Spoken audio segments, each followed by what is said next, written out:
question I always ask. When the weather is this good, if the weather was exactly like this, here in Las Vegas, just year round, how much do you think those houses would be worth at that point? That was so weird you said that, because I didn't know where the question was going, and right away, house value went into my head. Right? If it was like this all the time, Oh my God. add 25% to the houses. This is spectacular right now. Oh, this brother. is like, I want to get a football and throw it with you. right? You know, go play some pickup basketball, or sit here and talk to you guys about football, fun, food, everything that under the sun, and even as the sun starts setting. Vegas weather, pre-Halloween. This is by the way, I'm Vinny Bonsignore.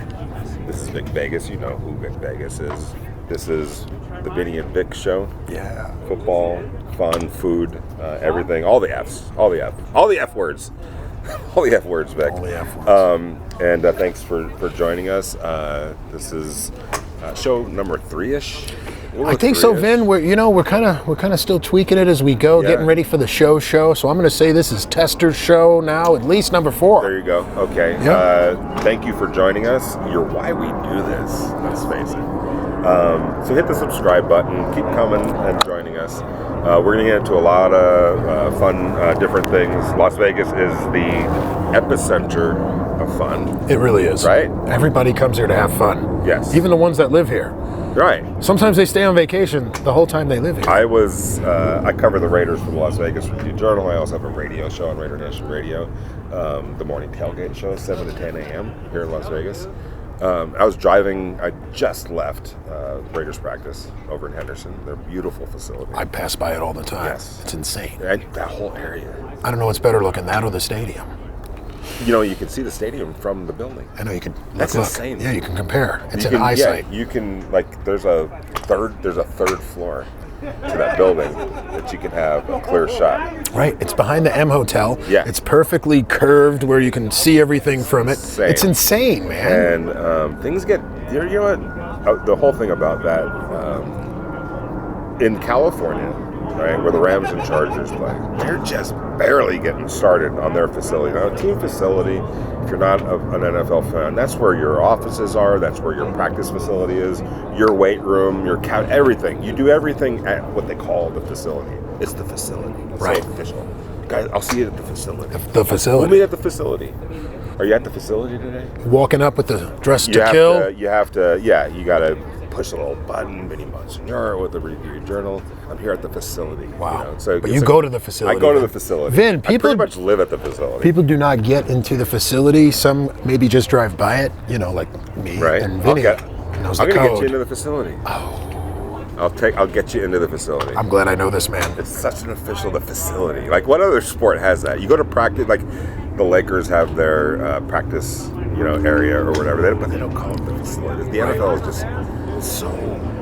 Vin, speaking of the NFL, before we get started today, whenever anyone sees this, they see this, but this is October. Yes. And if anybody treats October and shows pink to the world in the most righteous way, it's the NFL. I got my pink shoes on today. I got my pink shirt. Breast Cancer Awareness Month to our lovely ladies out there, man. I'm just sending love because forget about my bald head and tattoos. You make me look weak for as tough as you ladies are. Sending love to you. Bless you all. We just wanted to send some love today and bring some awareness to this cause. And to Vic's point, too, by the way, he texted me today to say, hey, I'm going to be wearing some pink out of respect to all our beautiful, the women, our moms, wives, sisters, aunts, godmothers, friends, associates, friends, everybody. friends of friends, anybody, enemies, whatever. Anybody who's been through this or had someone close to them that has felt this, bless you, okay? And thank you, everyone, for sticking together on this and keep bringing the awareness to this, okay? Keep it going. No question. I felt bad because I wanted to wear some pink, but I was already at the facility. Try my shoe on. I'll put that shoe on. I'm going to put the shoe on. Doc Martens. I wear Docs. Yes, I have a pair just for October, There just you for go. the lovely I'm gonna ladies go out one. there. I'm going to do this. Yes. All right. Vinny, the only reason why I'm letting you put my shoes on is because you're also from New York. There you go. That's right. I will. This will. That would- This is not gonna. Yes, we're good. We're good with that thing. Now I feel like I'm representing as I should. So Vinny now has pink on. Yes, and breast awareness, breast cancer awareness month is very important in the NFL. You see teams wearing the pink. I love it. Yeah, excuse me for cutting in, but people in the regular world don't even remember sometimes until they see the players wearing the pink. So the NFL, let's give them something in the amazing column. Yeah. They bring more awareness to this cause than no doubt about it. Most. Right. And I literally earlier today, Matt Collins, the Raiders' great wide receiver, wearing his pink shorts. And he's been wearing pink almost every single day.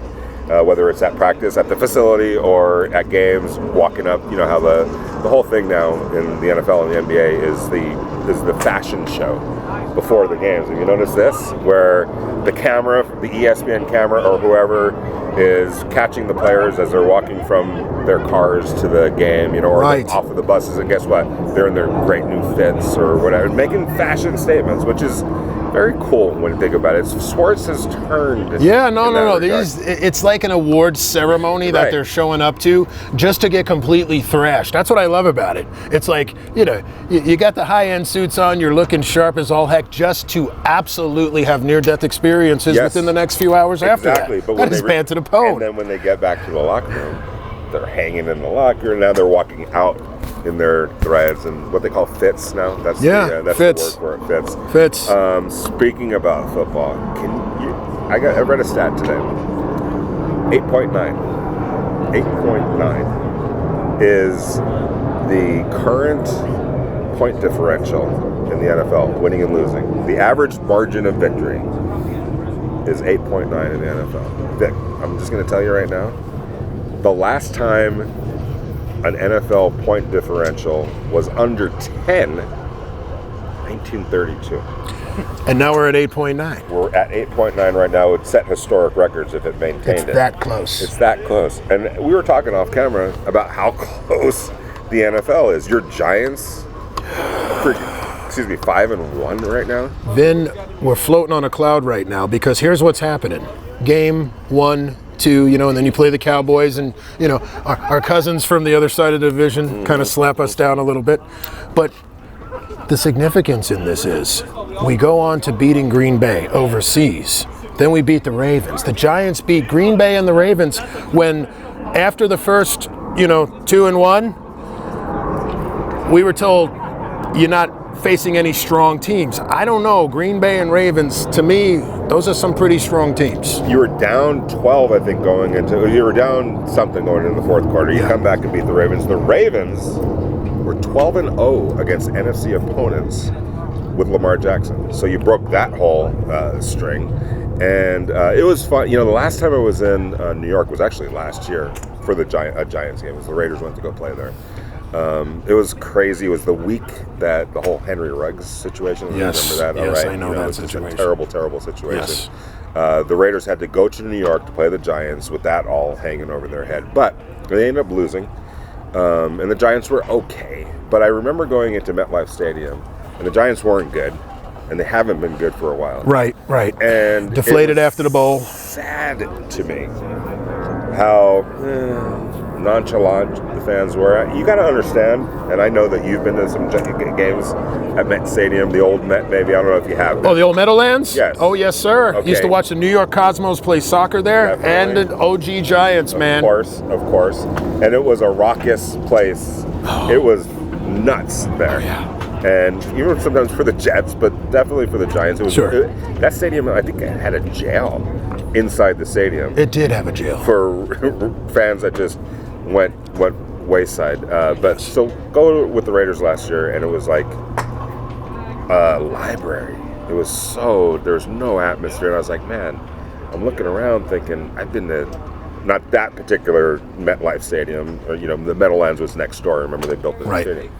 But even at MetLife Stadium, I've been to the games there where the atmosphere was just off the charts. Sure. So it was sad for me. My father was a lifelong Giants fan. Like, that was his life. And to see where the Giants were, I was like, man, this something's got to change here. Because the Giants need to be good, I think, for the NFL. Not that the NFL is not going to survive without them, but it's better when the Giants are pretty good. So to see last week's game against the Ravens, And I'm looking at that atmosphere. I'm just watching on TV. I could tell the atmosphere was back to being. With the Ravens touchdown on 0 on the play clock as well. Yes, exactly. How about that? And they still, yes. Pulled it out. Lamar's no joke. Lamar is not at all. I watched him get drafted, waiting till the end until they picked him, and I knew that was going to burn that guy. You know, I knew it. I'm not going to name names. But in that draft, you know, for Lamar Jackson, I remember hitting up a general manager, an NFL general manager.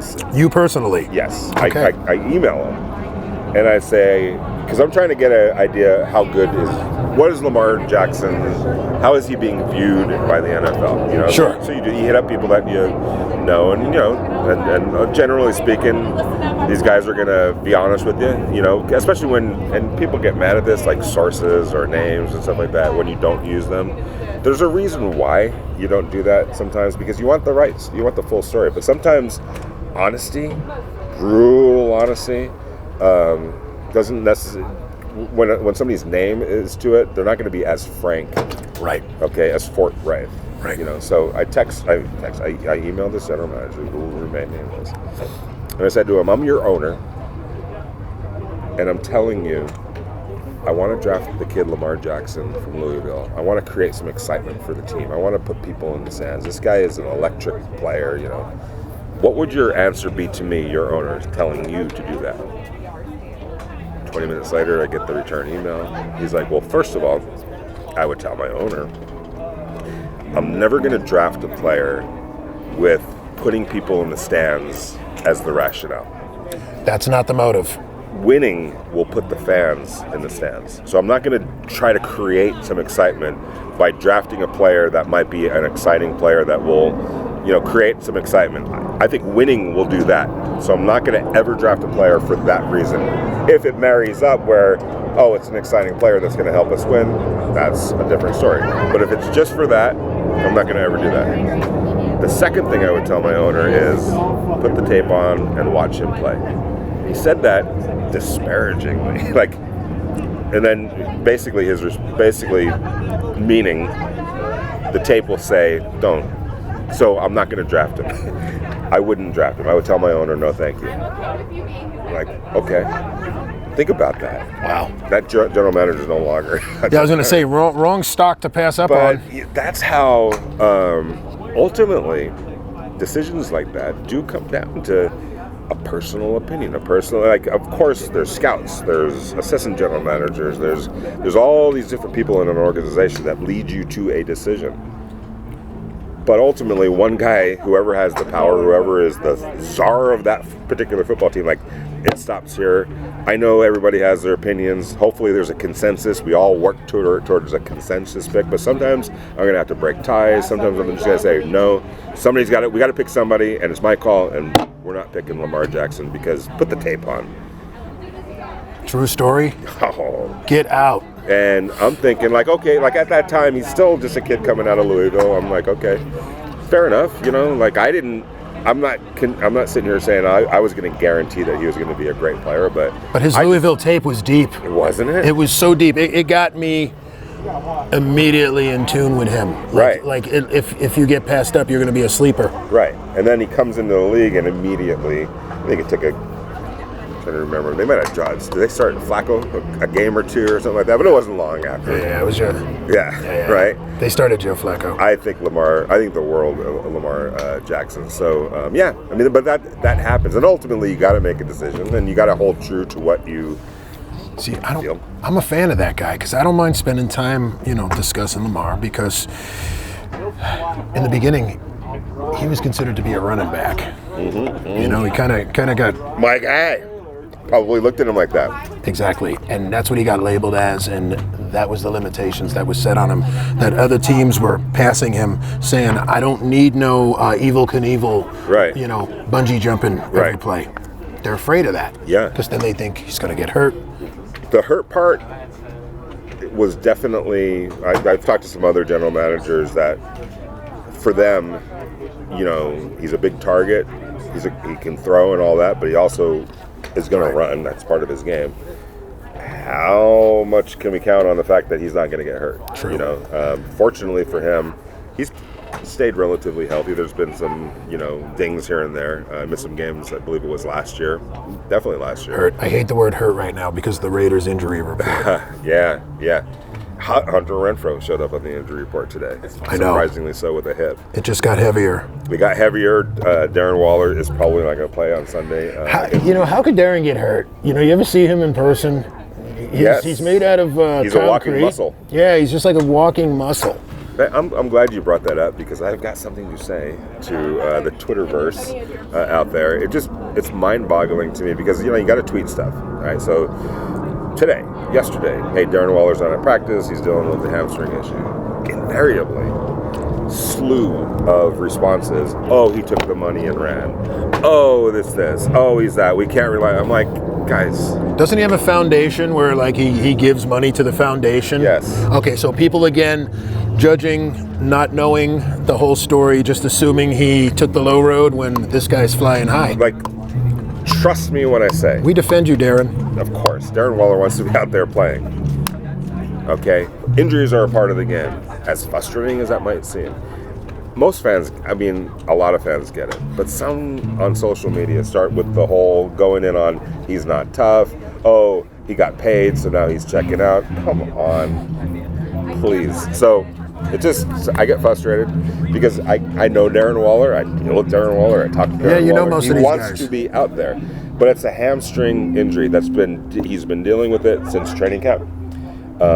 He missed a lot of training camp because of this injury. He came back. He hasn't played to Darren Waller type levels, and I'm wondering, it's probably because his hamstring's been hampering him, and then it barked on him on Monday against the Chiefs, had to come out of the game, hasn't practiced, probably won't play against Texas. How long do you think he's out? I don't know. He thinks he says more short term than long term. So, but the key is you want Darren Waller for as many games as possible. Right. Pushing a injury like that could affect. Like hamstrings sometimes don't get better overnight. It takes a little while. Sure. And think about his position. What does he need? He needs legs. He needs explosiveness. He needs his speed. He needs his strength to block, to run, to jump, to do all those things. And a bad hamstring, what do you think that's going to do? Affect it, right? Ben, I hear you on that. Yeah. Well, I wish Darren a speedy recovery, Yes. man. We need you back, bro. Imagine we had him that last game. Yeah, he played 8 plays in that game. Yep. Imagine we had him the full. Yeah, and now Hunter Renfrow. Don't know what exactly his status is going to be, but he's on the injured list with a hip injury. But I think if the Raiders approach this game correctly, respecting their opponent, and to me, respect is showed by playing from beginning to end, 4 quarters, as high level as you possibly could play. That's how you respect the Houston Texans, who aren't a very good football team, but you can't disrespect them, especially now. The Raiders are 1-4. There's no overlooking anybody. Wow.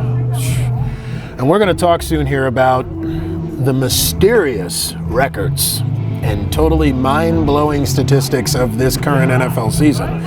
This is absolutely insane to people like ourselves who watch closely, and to the rest of the individuals that are now coming back to their teams that they turn their backs on since they are now winning. It happens. It happens. The train always has room. Jersey sales are up in New York. Yes, right. Well, and here's the thing. I've had to tell people that I cover, sometimes I'm going to have to write tough things about you. I'll always do it with respect. I'll never be gratuitous with it, but sometimes I'm going to, and the great ones, I go all the way back to, not all the way back, but Kobe Bryant always said, if I'm shitty, you're going to write shitty things. Right. I get it. Right. If I'm good, you're going to write good things. So guess who that's on, son? Fair enough. Me to do it. So most of the great ones respect the possibility that you're going to get criticized. So for those Giant fans that are coming back, it's because the Giants have earned that enthusiasm back. And honestly, that was on the Giants, because I talk about when we went there last year, and the Giants won that game, by the way. But it was a bad product. It was a bad team. We needed a new coach. We needed a new revival, some new leadership. New general manager. A whole new tune. Right. Speaking of tunes, Vin, you hear the bands playing here at the Rockstar Bar? I like it. I think they're warming up right now. Sounds, what are we, a little bit of 70s It's like you got 70s haze going on here at the Rockstar Bar on Vegas Boulevard and Sunset Road. Just had a few delicious bites. Had the steak nachos. We had the wings last week, which were absolutely outstanding. I had a wedge at a bar. They have a nice wedge salad. And somebody ordered the club sandwich, which looked absolutely delicious. Right.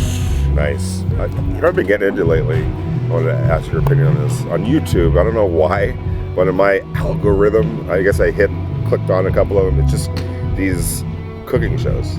Not cooking shows, but like how to make this dish, how to make that dish. Vinny subscribing to the cooking shows. Yeah, I love it. And because I'm a good cook, all right? I'm a good cook, but there's certain things like I try to always take it to a next level.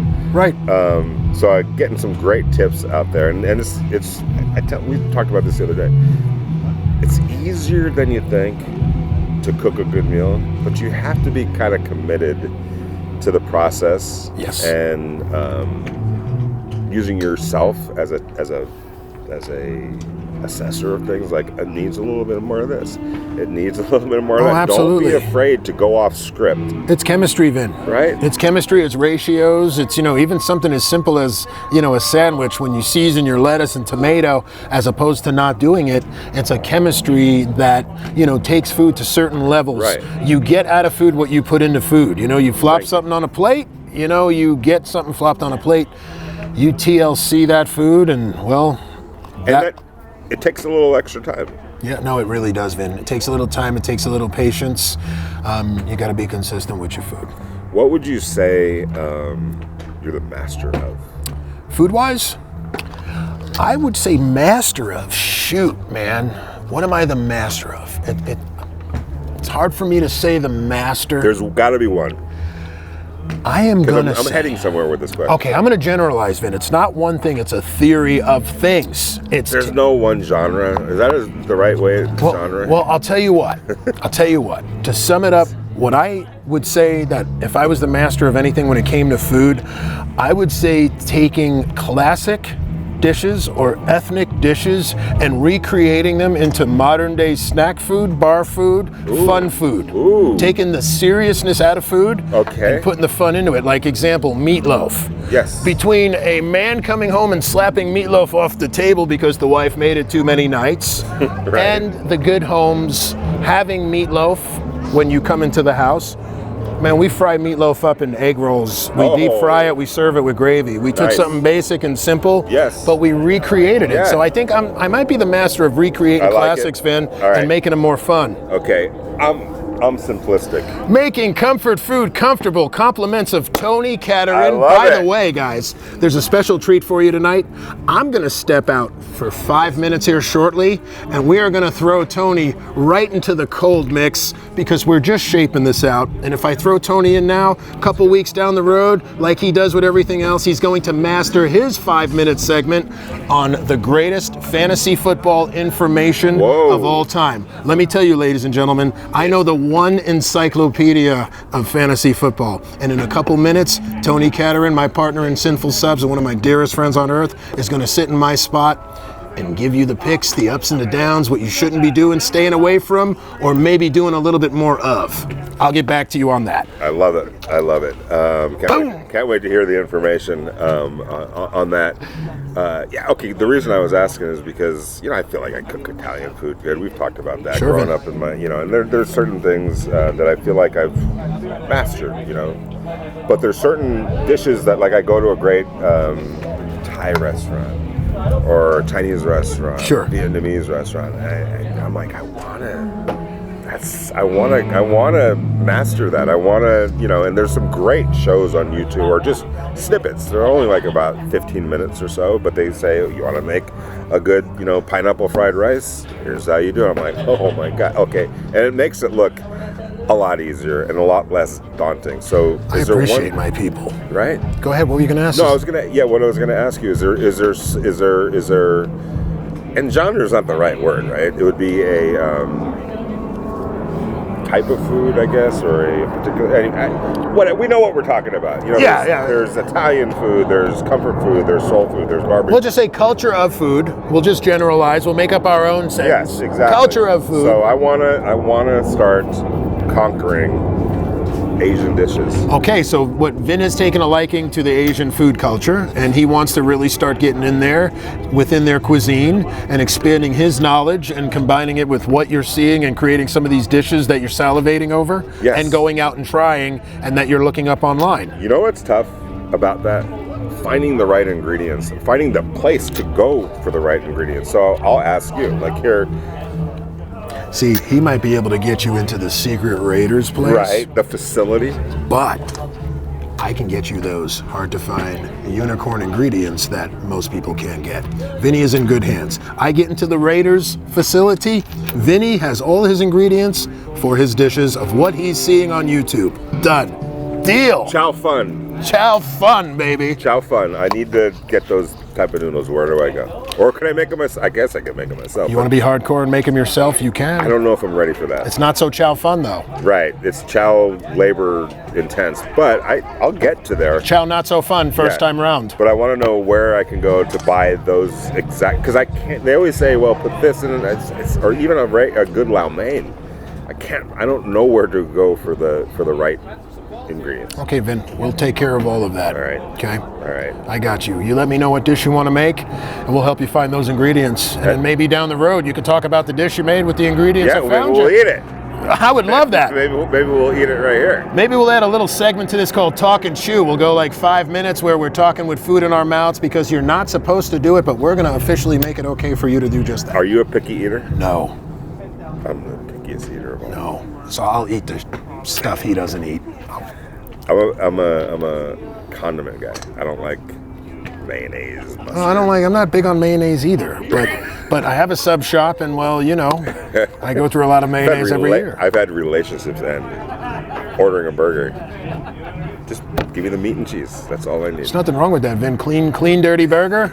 Grease is your But condiment. people always look at me like I'm the weirdest guy in the room. No, Vin, no. It's food. Just less animated when it comes to the food. You like classics, brother. Even my wife, like I've had to give it back. And my wife's looking at me like, "You serious?" I go, "I ordered it a certain way." Like, what's the theory on that? Like, if I ordered a plain burger, like just go into it, and they have all the sauce and everything on there. I'm paying for this. Are you my guest? Yes. Are you my customer? Customer. Okay. In our businesses, as the way Tony said it best, you're our guests. Right. Okay? Yeah. So when you are a guest and you go into an establishment that treats you like a guest, you're the customer, and the customer is always right. Right. Even when you're wrong. Right. Okay, but is that wrong? If I No, order, you're the one eating it. right? It's passing through you. I'm okay. One of the reasons I'm asking you that is Eat it my way. I have a 15-year-old daughter. She's like, "Dad, please." Like, she feels bad about it. She's almost on the verge of crying sometimes. That I'm like, I'm trying to teach her, like, look, I'm not maliciously doing this. Like, I'm not the guy that, hey, this is overcooked or anything. I'm never gonna do that. But if I specifically ask, please no pickles and mayonnaise and sauce, and if you give me that, Who has gotten upset at you for this before? my family. Oh, well, first of all, just the concept of it, relationships have ended because of that. Like there's people that just are mind blown. Like, seriously, a plain burger? Vinny, that's it. I'm leaving. Really? Basically, after a while, like they thought it was just, maybe he was having a day or something. You This needed is my his number, life. brother, years ago. I could have brought light to the situation and explained to the person that we all have a different palate. Who knows why people don't like certain things Right. or don't eat certain things, but you never question why. Right. You just take care of the There individual. are food bullies out there, is what I'm saying. There are food bullies out And there. some people that just can't quite comprehend. I had Adam, or yes, you know who you are. You mentioned a name. He would just give me, like, we'd stop in the middle of a road, driving to a road trip or wherever. It's like, you're seriously, that's how you're going to eat your burger? Why would, this is like, I'm like, dude, it's not the biggest deal in the world. Eat your burger the way you want to eat it. I'll eat mine. Poor Vin. Like, it was not meant to be that I was in those rooms when people were giving him heck about the way he wants to eat his food. Yeah, that's all. I got you, Vin. We're never going to let that happen again. If any of you guys see this that are telling Vinny how and what to eat on his food, can you please stop doing this? It's going through his belly. Yeah. Let him do what he wants.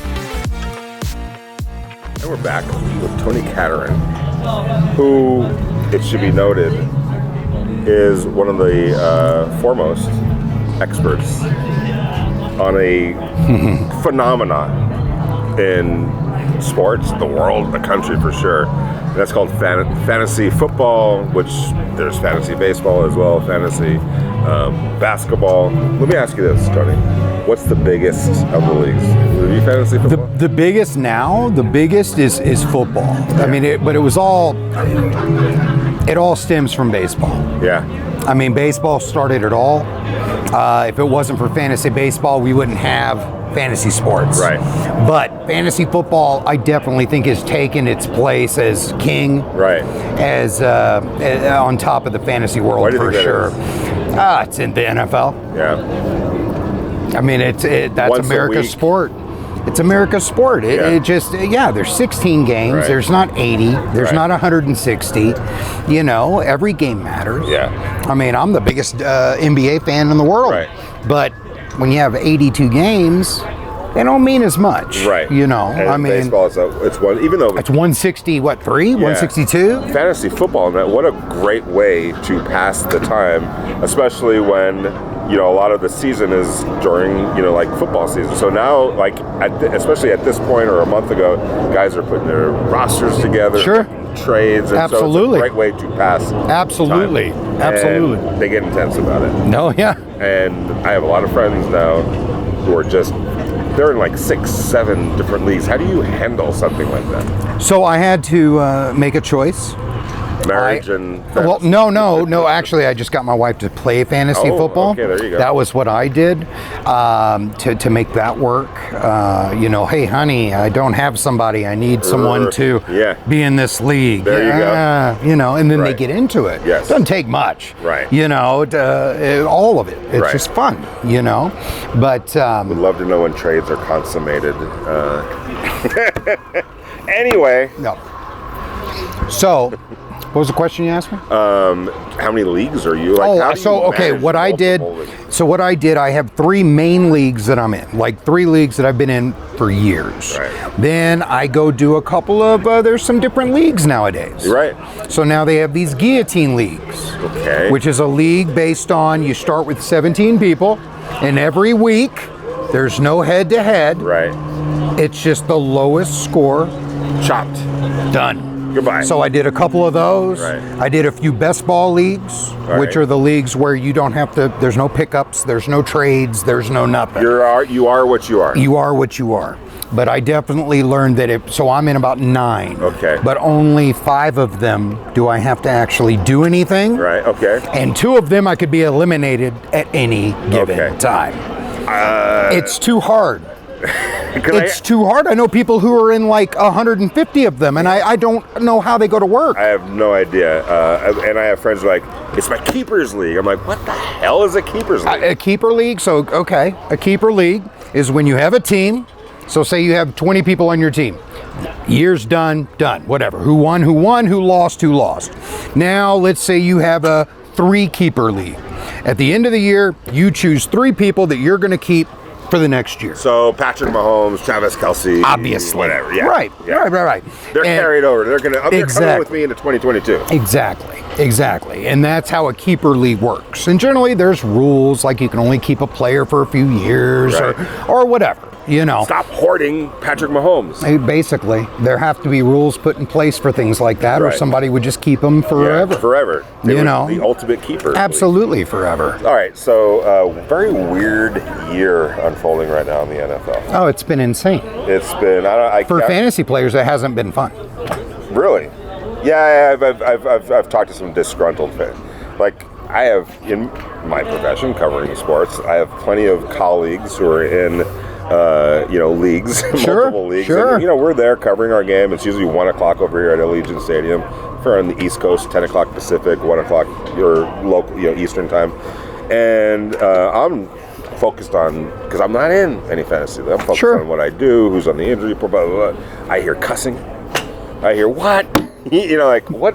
Like I'm like, what did I miss? Mm-hmm. Oh my, so and so just got hurt. He's on my. I was going to say, have you talked to any Hollywood Brown owners lately? Right. Yeah, exactly. I'm like, I can't keep up with this, but it's really fascinating, and I think obviously a lot of fun. Make sense of what's going on this year. I'll be honest with you, I can.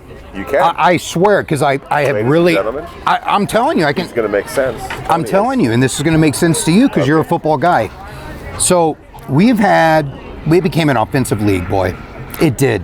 I mean, Tyreek Hill, 90-yard bombs. No, that's what I'm saying. Yep. So here's what happened. So you had all these sophisticated offenses, okay?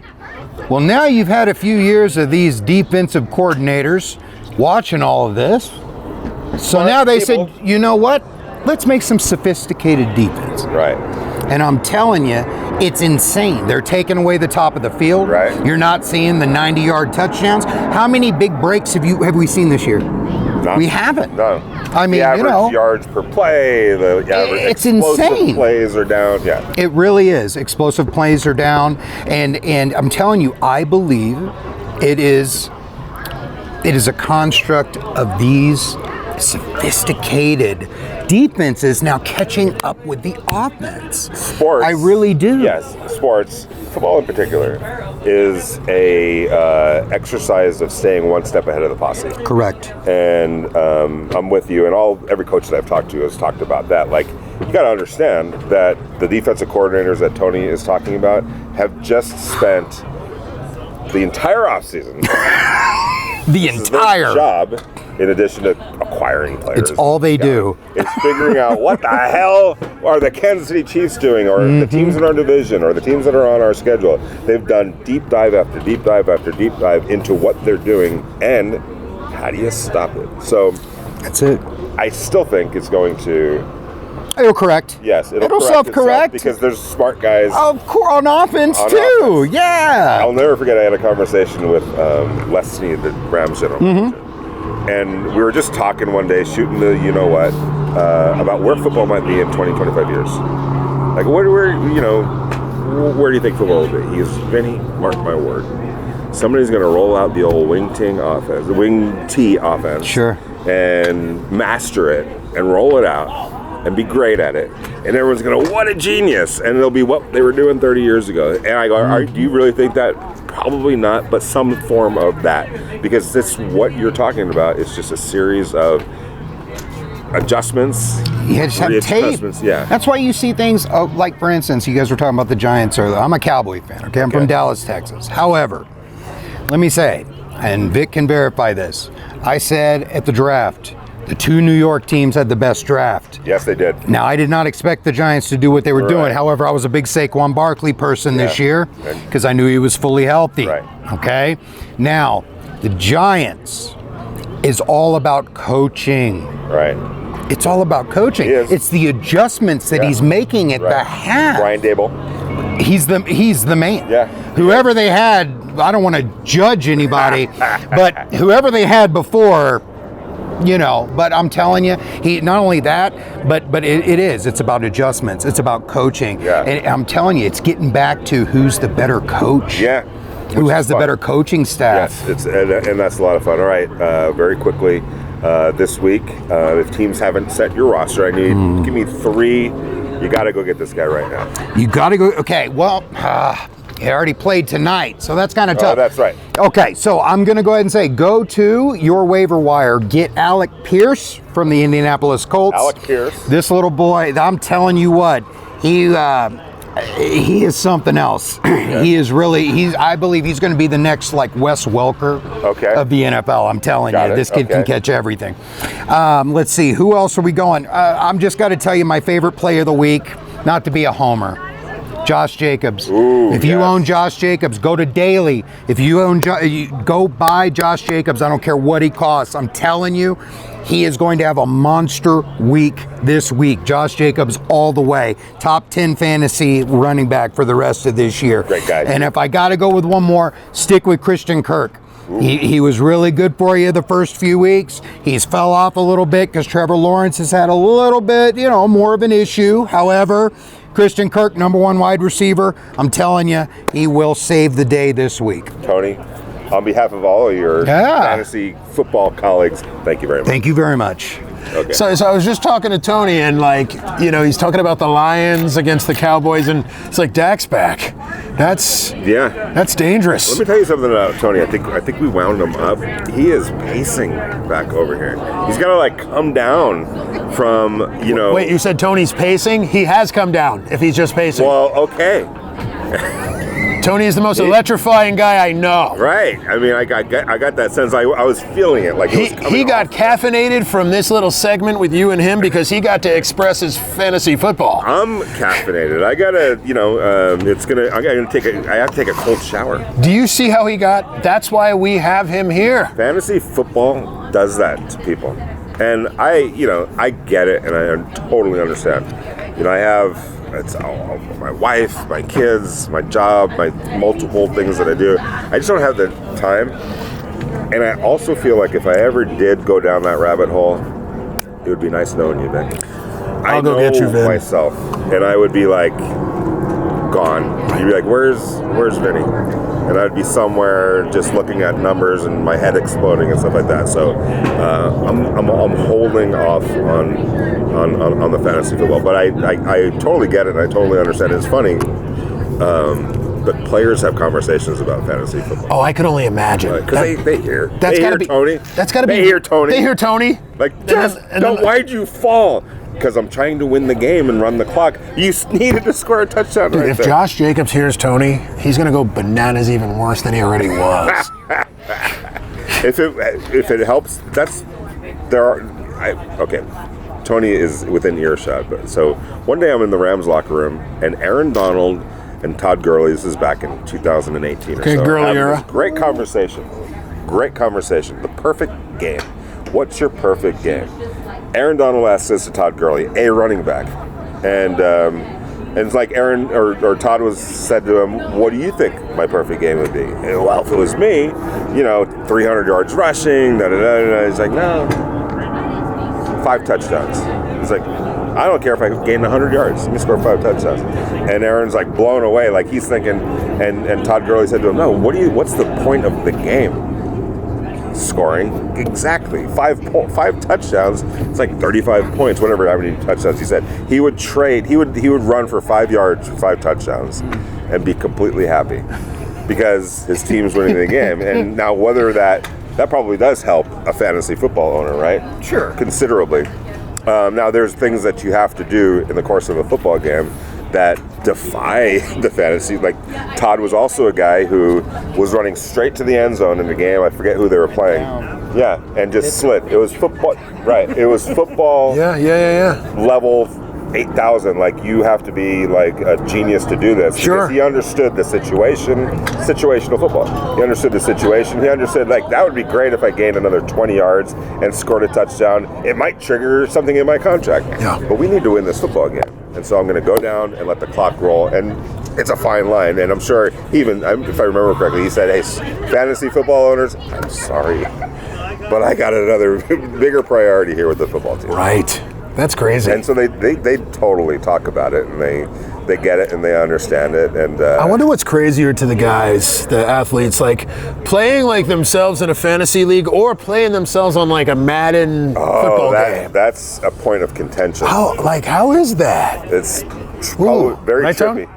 Madden's more, right? Yeah. More important to them. Yeah, Madden. Well, it's because they're rating. Yeah, Right. We just saw Klay Thompson in basketball because NBA 2K is extremely popular, even amongst the players, and of course they're going to play themselves.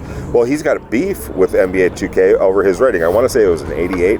I'm not in that world, so I don't know what an 88 means, but Klay, who I love, doesn't think it's a high enough rating, and he's probably right about that. And so there's one particular guy who's essentially in charge of making these calls. Oh, jeez. Like making the assessment. So, and guess what? Players know who those guys are, and so they'll see them at the game, at the arena. Be like, whoa! They're like, seriously, 88, And so, I forgot who the gentleman's name was. Please forgive me for not knowing who you are, but he was on a show. It might have been on ESPN.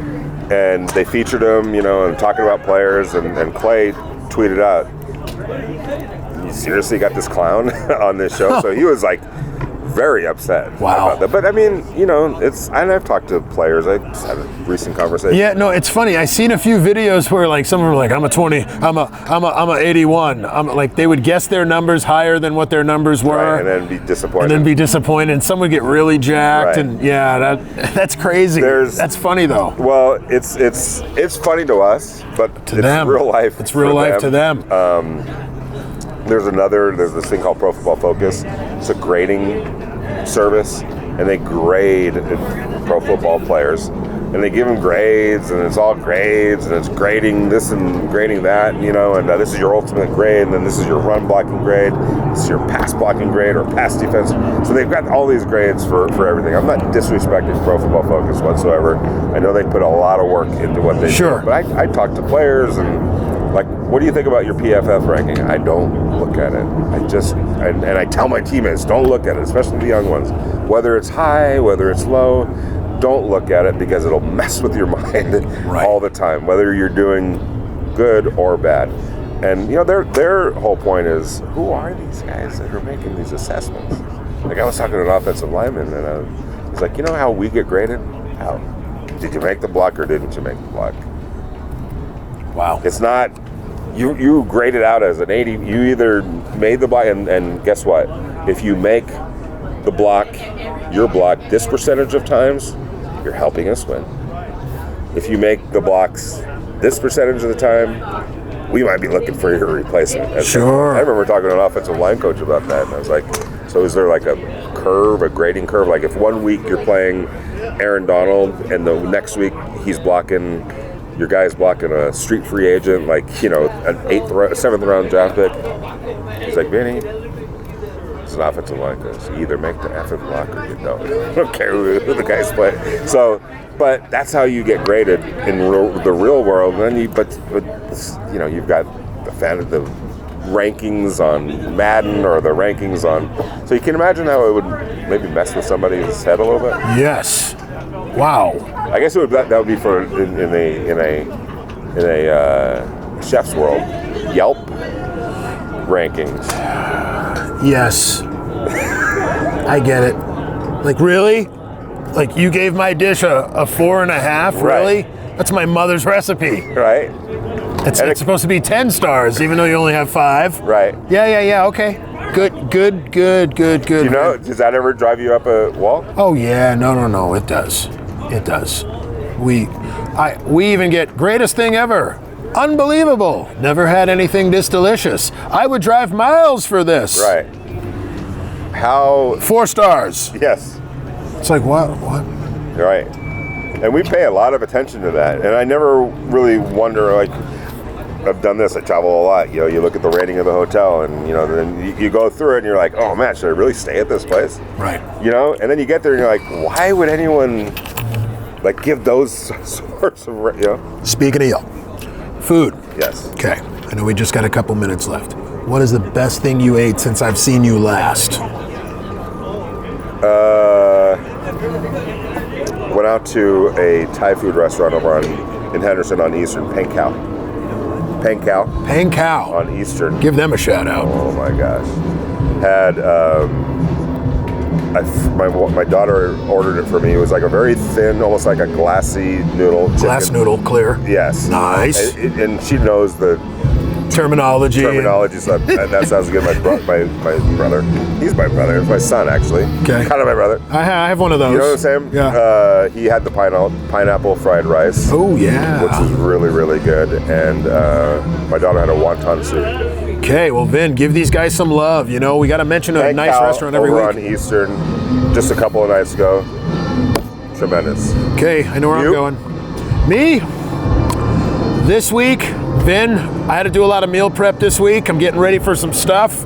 I'm on the off season, but the off season is getting ready for the season. I had lots of chicken in a container microwave this week. All right. That's what I ate all week. The chef has taken care of others more than he's taken care of himself this week. By the way, quick shout out to Dylan Parham of the Raiders. I'm taking my son to Memphis. We're flying into Memphis. My son's been accepted to a couple of University of Mississippi and Mississippi State. We fly into Memphis, go visit both campuses. Dylan went to University of Memphis. Dylan went to the University of Memphis. I was like, dude, I need some restaurant. So he's Southern Hands for soul food in the Memphis area, and City Barbecue. So Dylan, thank you, and we're going to give it a shot when we're in Memphis. Much love, guys. Well, I'm going to turn it over to Vin. It was nice talking to everybody today. We had Tony on for the first time. Thank you, Bet you Tony. got a lot of info. Tony makes you some money, 15% back to Tony. Hey! We are in Vegas. Yeah, you don't want to owe anyone Tony money. That's right, exactly. Or Vinny or Vinny. Vic. Yeah, Vic. The Vic. Yeah, Vic, not as scary. Right, exactly. Thank you very much. Until next week, thank you very much. This is Tony. the Vic and Vinny show, Vinny and Vic show. Just hit the subscribe button. We thank you very much. You're why we do this. We'll see you guys next week.